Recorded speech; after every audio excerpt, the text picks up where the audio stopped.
नमस्कार दोस्तों, मैं आप सबका स्वागत करती हूँ आपका अपने एंजल वॉइस चैनल में, जहाँ मैं आपको भारत के मशहूर कहानीकारों की कहानियाँ सुनाती हूँ और आप सबको उनसे जोड़े रखने की कोशिश करती हूँ। जैसे कि हम अपनी पिछली कहानी बड़े घर की बेटियाँ सुन रहे थे, तो चलिए उसके आगे की कहानी शुरू करते हैं। बड़े घर की बेटी पार्ट 3। आनंदी स्त्रियों के स्वभावानुसार रोने लगी क्योंकि आंसू उनकी पलकों पर रहते हैं। श्रीकंठ बड़े धैर्यवान और शांत पुरुष थे। उन्हें कदाचित ही कभी क्रोध आता था। स्त्रियों के आंसू पुरुषों की क्रोधाग्नि भड़काने में तेल का काम देते हैं। रात भर करवटें बदलते रहे। उद्विग्नता के कारण पलक तक नहीं झपकी। प्रातःकाल अपने बाप के पास जाकर बोले, दादा, अब इस घर में मेरा निबाह न होगा।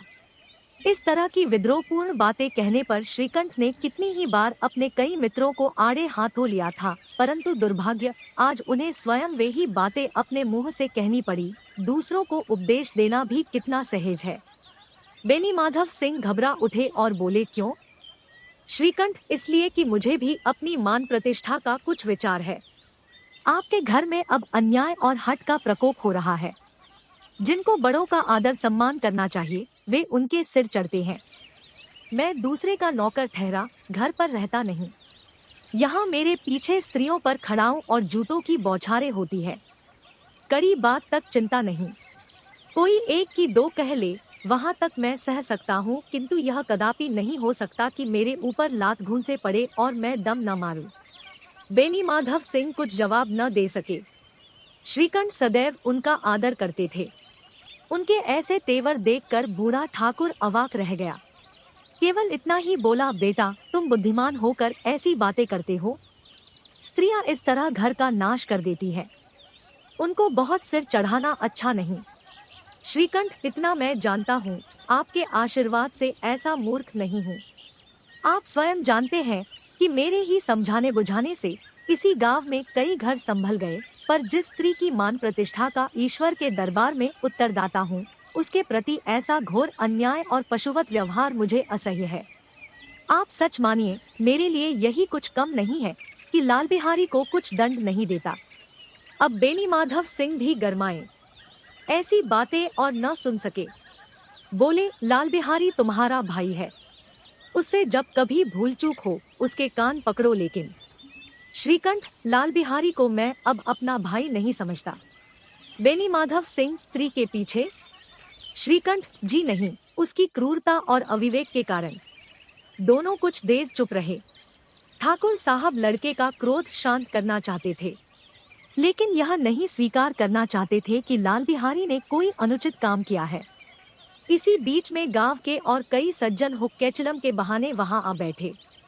कई स्त्रियों ने जब यह सुना कि श्रीकंठ पत्नी के पीछे पिता से लड़ने को तैयार है, तो उन्हें बड़ा हर्ष हुआ।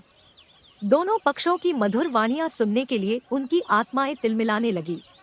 गांव में कुछ ऐसे कुटिल मनुष्य भी थे जो इस कुल की नीतिपूर्ण गति पर मन ही मन जलते थे। वे कहा करते थे, श्रीकंठ अपने बाप से दबता है, इसीलिए वह दब्बू है। उसने विद्या पढ़ी, इसलिए वह किताबों का कीड़ा है। बेनी माधव सिंह उसकी सलाह के बिना कोई काम नहीं करते, यह उनकी मूर्खता है। इन महानुभावों की शुभकामनाएं आज पूरी होती दिखाई दी। कोई हुक्का पीने के बहाने और कोई लगान की रसीद दिखाने आकर बैठ गया। बेनी माधव सिंह पुराने आदमी थे, इन भावों को ताड़ गए। उन्होंने निश्चय किया, चाहे कुछ ही क्यों न हो, इन द्रोहियों को ताली बजाने का अवसर न दूंगा। तुरंत कोमल शब्दों में बोले, बेटा, मैं तुमसे बाहर नहीं हूँ, तुम्हारा जो जी चाहे करो। अब तो लड़के से अपराध हो गया। इलाहाबाद का अनुभवरहित झल्लाया हुआ ग्रेजुएट इस बात को न समझ सका। उसे डिबेटिंग क्लब में अपनी बात पर अड़ने की आदत थी, इन हथकंडों की उसे क्या खबर। बाप ने जिस मतलब से बात पलटी थी, वह उसकी समझ में न आई। बोला, लाल बिहारी के साथ अब इस घर में नहीं रह सकता। बेनी माधव, बेटा, बुद्धिमान लोग मूर्खों की बात पर ध्यान नहीं देते। वह बेसमझ लड़का है, उससे जो कुछ भूल हुई उसे तुम बड़े होकर क्षमा करो। श्रीकंठ, उसकी इस दुष्टता को मैं कदापि नहीं सह सकता। या तो वही घर में रहेगा या मैं ही। आपको यदि वह अधिक प्यारा है तो मुझे विदा कीजिए, मैं अपना भार आप संभाल लूंगा। यदि मुझे रखना चाहते हैं तो उससे कहिए जहाँ चाहे चला जाए। बस यह मेरा अंतिम निश्चय है। लाल बिहारी सिंह दरवाजे की चौखट पर चुपचाप खड़ा बड़े भाई की बातें सुन रहा था। वह उनका बहुत आदर करता था। उसे कभी इतना साहस न हुआ था कि श्रीकंठ के सामने चारपाई पर बैठ जाए, हुक्का पी ले या पान खा ले। बाप का भी वह इतना मान न करता था। श्रीकंठ का भी उस पर हार्दिक स्नेह था। अपने होश में उन्होंने कभी उसे घुड़का तक न था। जब वह इलाहाबाद से आते तो उसके लिए कोई न कोई वस्तु अवश्य लाते। मुकद्दर की जोड़ी उन्होंने ही बनवा दी थी। पिछले साल जब उसने अपने से ड्योढ़े जवान को नागपंचमी के दिन दंगल में पछाड़ दिया तो उन्होंने पुलकित होकर अखाड़े में ही जाकर उसे गले से लगा लिया था। 5 रुपए के पैसे लुटाए थे। ऐसे भाई के मुंह से आज ऐसी हृदय विदारक बात सुनकर लाल बिहारी को बड़ी ग्लानि हुई। वह फूट फूट कर रोने लगा। इसमें संदेह नहीं कि अपने किए पर पछता रहा था। भाई के आने से एक दिन पहले से उसकी छाती धड़कती थी कि देखूं भैया क्या कहते हैं। मैं उनके सम्मुख कैसे जाऊंगा, उनसे कैसे बोलूंगा, मेरी आंखें उनके सामने कैसे उठेंगी। उसने समझा था कि भैया मुझे बुलाकर समझा देंगे। इस आशा के विपरीत आज उसने उन्हें निर्दयता की मूर्ति बने हुए पाया। वह मूर्ख था, परंतु उसका मन कहता था कि भैया मेरे साथ अन्याय कर रहे हैं। यदि श्रीकंठ उसे अकेले में बुलाकर 2-4 बातें कह देते, इतना ही नहीं 2-4 तमाचे भी लगा देते तो कदाचित उसे इतना दुख न होता। पर भाई का यह कहना कि अब मैं इसकी सूरत नहीं देखना चाहता, लाल बिहारी से सहा न गया। वह रोता हुआ घर आया। कोठरी में जाकर कपड़े पहने, आंखें पोंछी जिससे कोई यह न समझे कि रोता था। तब आनंदी के द्वार पर आकर बोला, भाभी, भैया ने निश्चय किया है कि वह मेरे साथ इस घर में न रहेंगे। अब वह मेरा मुंह नहीं देखना चाहते, इसलिए अब मैं जाता हूँ।